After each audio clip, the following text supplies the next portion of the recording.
ഈശ്വരായ ഏറ്റവും സ്നേഹമുള്ള ജനറാളച്ച Don Bosco MSS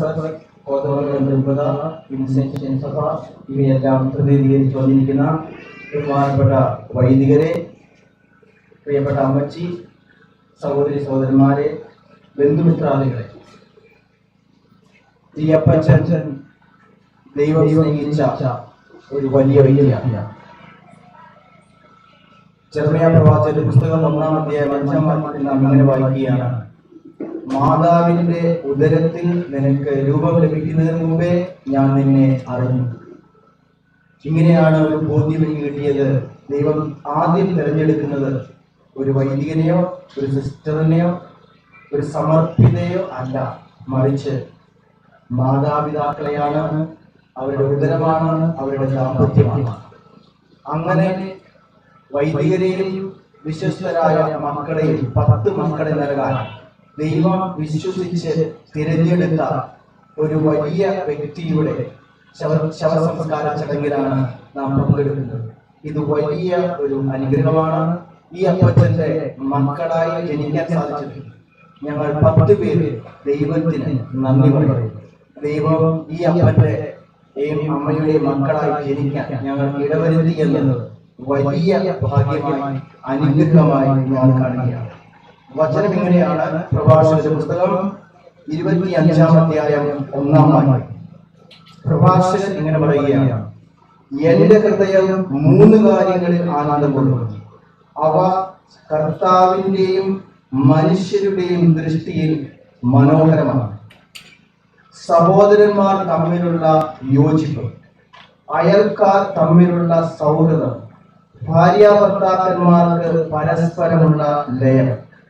ഈ 3 കാര്യങ്ങൾ ഈ ദൈവവചനം ജീവിതത്തിൽ പ്രാവർത്തികമാക്കിയ വ്യക്തിയാണ് ഞങ്ങളുടെ അപ്പച്ചൻ. ഈ ശവസംസ്കാര ചടങ്ങ് നടക്കുമ്പോൾ ഇതിന്റെ ഭക്ഷണ ക്രമീകരണങ്ങളെല്ലാം ചെയ്തുകൊണ്ടിരിക്കുന്നത് അയൽപക്കത്തെ കുടുംബങ്ങളാണ് എന്ന് പറയുമ്പോൾ ഈ അപ്പച്ചന് അയൽക്കാരോടുള്ള സ്നേഹബന്ധം എത്രയോ വലുതാണെന്ന് നമുക്ക് മനസ്സിലാക്കാവുന്നതേ ഉള്ളൂ. സഹോദരന്മാർ തമ്മിലുള്ള യോജിപ്പ്. ഈ 23-ാം തീയതി ഈ വർഷം അപ്പച്ചന്റെയും അമ്മച്ചിയുടെയും 70-ാമത്തെ വിവാഹ വാർഷികം ആഘോഷിക്കാൻ സർവശക്തനായ ദൈവം ഞങ്ങൾക്ക് ഇടവരുത്തി എന്നത് തന്നെ ഈ അപ്പച്ചന്റെയും അമ്മച്ചിയുടെയും കുടുംബജീവിതം ലോകത്തിന് മുഴുവൻ മാതൃകയാണ് എന്നതിന് സാക്ഷ്യമാണ്. ഇന്ന് ഈ അപ്പച്ചൻ മരിച്ച ഒരു വ്യക്തി എനിക്കൊരു ദൈവവചനം അയച്ചു തന്നു. ഈ വചനം സുഭാഷിതങ്ങളുടെ പുസ്തകം 14-ാം അധ്യായം 26-ാം വാക്യമാണ്. ഞാൻ ഒരിക്കലും ശ്രദ്ധിക്കാതിരുന്ന ഒരു ചെറിയ വചനമാണ്. പക്ഷെ ഇതിന്റെ ശക്തി അപ്പച്ചന്റെ ജീവിതത്തോട് ചേർത്ത് വെച്ചപ്പോഴാണ് എനിക്ക് ബോധ്യമായത്. സുഭാഷിതം 14:26. ദൈവഭക്തിയാണ് ബലിഷ്ഠമായ ആശ്രയം, സന്താനങ്ങൾക്ക് അത് അഭയസ്ഥാനമായിരിക്കുകയും ചെയ്യും. ദൈവഭക്തിയാണ് ബലിഷ്ഠമായ ആശ്രയം, സന്താനങ്ങൾക്ക് അത് അഭയസ്ഥാനമായിരിക്കുകയും ചെയ്യും. എന്റെ അപ്പച്ചനോടുള്ള സ്നേഹത്തെ പറ്റി ഞാൻ തിരിച്ചു വന്നതാണ്. അപ്പച്ചനെ സഹായിക്കണം എന്നോട് ചിന്തയാണ്. മകനെ, എനിക്ക് നിന്റെ സഹായം ആവശ്യമില്ല, നീ പോയി ദൈവ വേല ചെയ്യുക. പ്രിയപ്പെട്ടവരെ, അച്ഛന്മാരെ, സഹോദരന്മാരെ, എന്റെ അപ്പച്ചൻ ഞാനൊരു മകനായിട്ട് ഒരിക്കൽ പോലും എന്നോട് ഒരാവശ്യവും അപ്പൻ ചോദിച്ചിട്ടില്ല. ഒരു പൈസ പോലും ചോദിച്ചിട്ടില്ല. മരുന്ന് പോലും വാങ്ങണമെന്ന് അപ്പൻ പറഞ്ഞിട്ടില്ല. ഈ അപ്പന്റെ മകനാണ് ഞാൻ.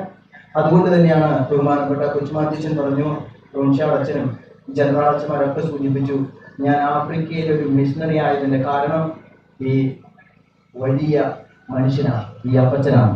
ഇതുപോലുള്ള അപ്പച്ചന്മാർ ഉണ്ടായിരുന്നെങ്കിൽ എന്ന് വൈദികനായി ഞാൻ ആഗ്രഹിക്കുകയാണ്. നമ്മുടെ നാടും നമ്മുടെ സമൂഹവും നമ്മുടെ വിശ്വപ്രദേശവും എല്ലാം ശക്തിയോടെ വചനം പ്രഭാഷണം ചെയ്യാൻ ഇങ്ങനെയുള്ള മാതാപിതാക്കൾ കാരണമാകും എന്ന് ഞാൻ വിശ്വസിക്കുകയാണ്. അപ്പച്ചൻ അമ്മച്ചിയോട് പറയുമായിരുന്നു, ആരും അറിയാതെ ആരെയും ബുദ്ധിമുട്ടിക്കാതെ ഈ ഭൂമിയിൽ നിന്ന് ദൈവം എന്നെ വിളിക്കണമെന്നാണ് എന്റെ പ്രാർത്ഥന. ഈ അപ്പച്ചൻ 12-ാം തീയതി വികാരിയച്ഛനിൽ നിന്ന് അന്ത്യകൂദാശ സ്വീകരിച്ചു. ദുഃഖ വെള്ളിയാഴ്ച ബഹുമാനപ്പെട്ട അഭിവന്യ മടത്തിക്കണ്ടം പിതാവ് ഭവനത്തിൽ വന്ന് അപ്പച്ചനെ അനുഗ്രഹിച്ചു. വെള്ളിയാഴ്ച വചനം ഇങ്ങനെയാണ്: എന്തെന്നാൽ തന്നെ സ്നേഹിക്കുന്നവർക്ക് അവിടുന്ന് ഒരു നന്മയും നിഷേധിക്കുക. ഈ അപ്പൻ സ്വർഗത്തിലാണ് എന്നുള്ളത് കൊണ്ടാണ് ദുഃഖം എടുത്തു മാറ്റാൻ ഒരു ശാസ്ത്രത്തിന് സാധിക്കുകയില്ല.